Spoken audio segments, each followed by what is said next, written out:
Uh, uh.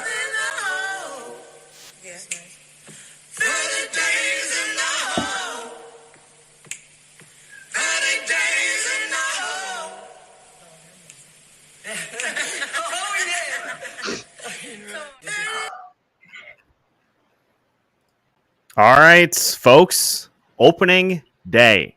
The Minnesota Wild get their season started, and we are going on a little deep dive with Denny from What the Bleep Are You Smoking? Denny, season's finally here, and we've had a chance to see this team do some things in the preseason that have led to a little optimism kind of pulling in here. So without further ado, I'll turn it over to you. Well, hi, gang. As you know, I'm very hard on the Wild. I tell you what I think. I don't have any affiliation with them. They don't pay me anything. I just tell you what I think.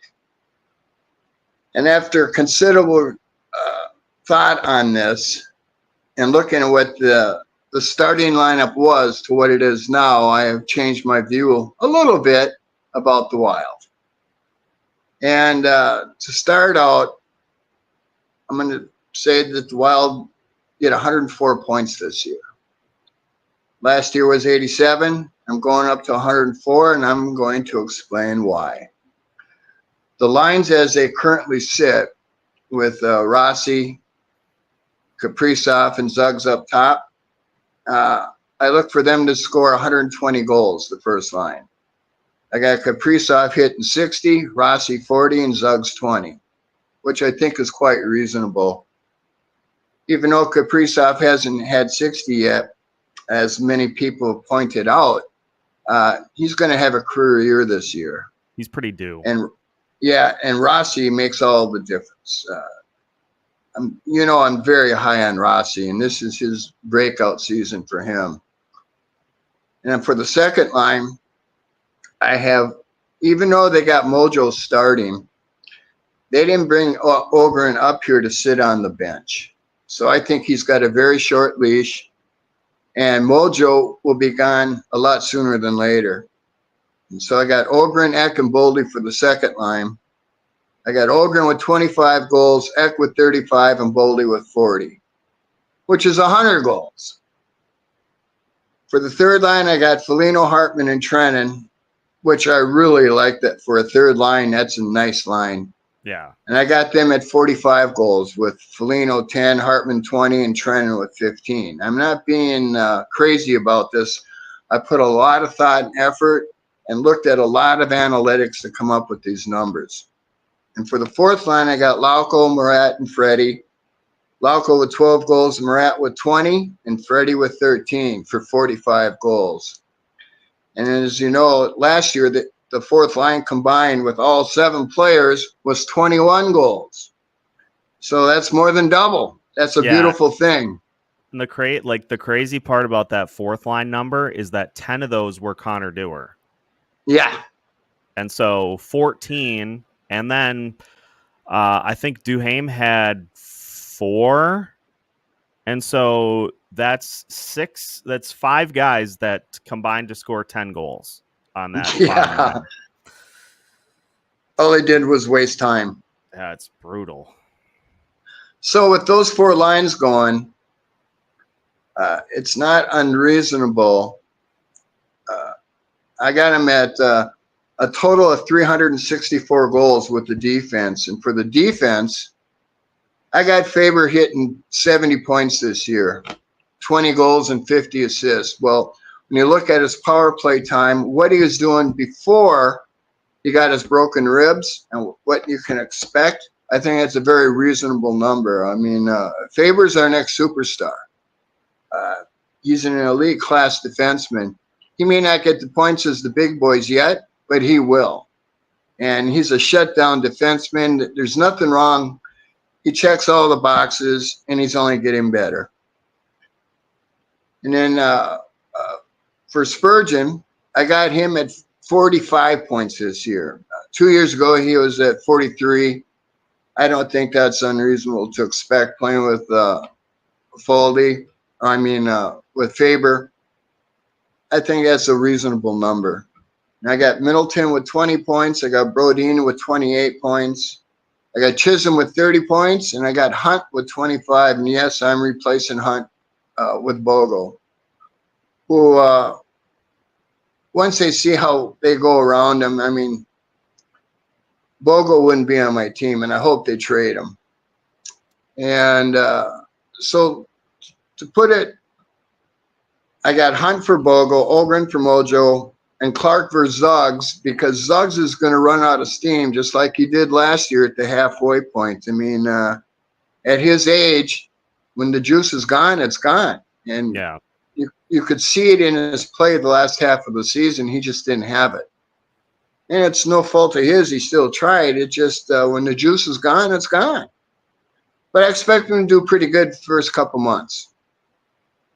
So that being said, 104 points for the year is quite reasonable. That's 30 wins at home, 20 wins on the road with a couple of overtimes. And I think that's really, that's not expecting too much. I'm quite sure they're capable of doing this. And it's not going overboard. I'm not a homer. Believe me, you know I'm not. But that's really what I look at when I see what the lines now. Our third and fourth lines is a huge improvement. I mean, Jesus. Again, Judd Brackett has done his work. Getting Lauco and Trennan really transforms this team. We're 4 lines deep, and I just hope that Flower realizes soon that he should retire. His stats and analytics for the last 3 years just go down, down, and down.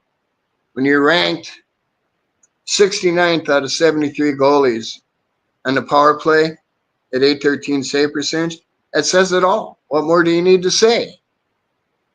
So with that, I don't know if 104 points would take us first place, but it definitely puts us in the playoffs. Yeah, that would put the Wilds squarely in wild card positioning, I think, for sure. But depending on what happens with Winnipeg, you know, I know it's one game, but hard not to look at what happened to Colorado on opening night and think, yikes.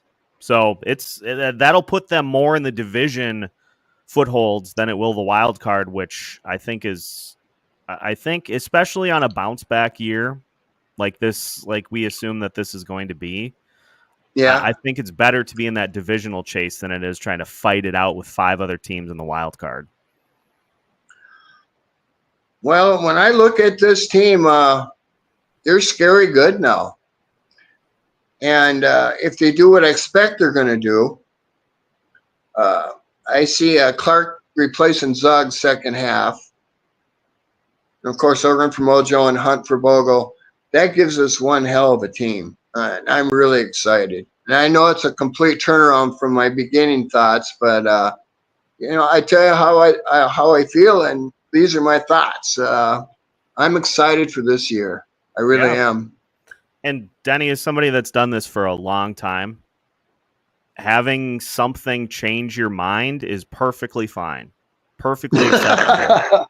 You don't have to be steadfast in your opinions for the entirety of a season. I think this is what we were wanting to see from the Minnesota Wild, is some acknowledgement of the stuff that held them back and a push in the right direction. And it seems like we might be starting to see that here. Well, I know they don't want to hear another year is why Ogren is playing second line. They heard enough of it last year. And I mean, for Mojo, they don't want to hear it anymore. And Ogren, I think, is quite capable. He's ready. And he's knocking on the door. Yeah. And I think that's why there's a short leash there. And I hope so. You know my thoughts on Mojo. He can hit the road anytime. You take the year off because you got a contract is terrible.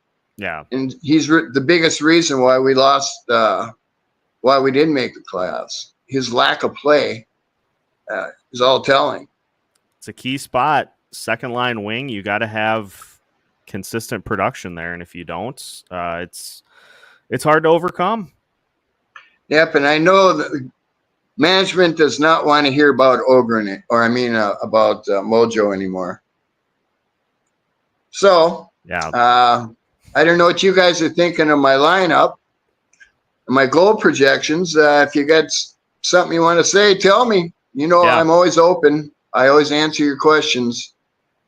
And I know a lot of people are going to say there's no way that Kaprizov is going to hit 60. They've already told me that, but you haven't seen the best of Kaprizov by far.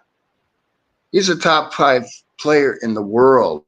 Now that he's got Rossi as a center, oh, Lord, it's going to be fun to watch.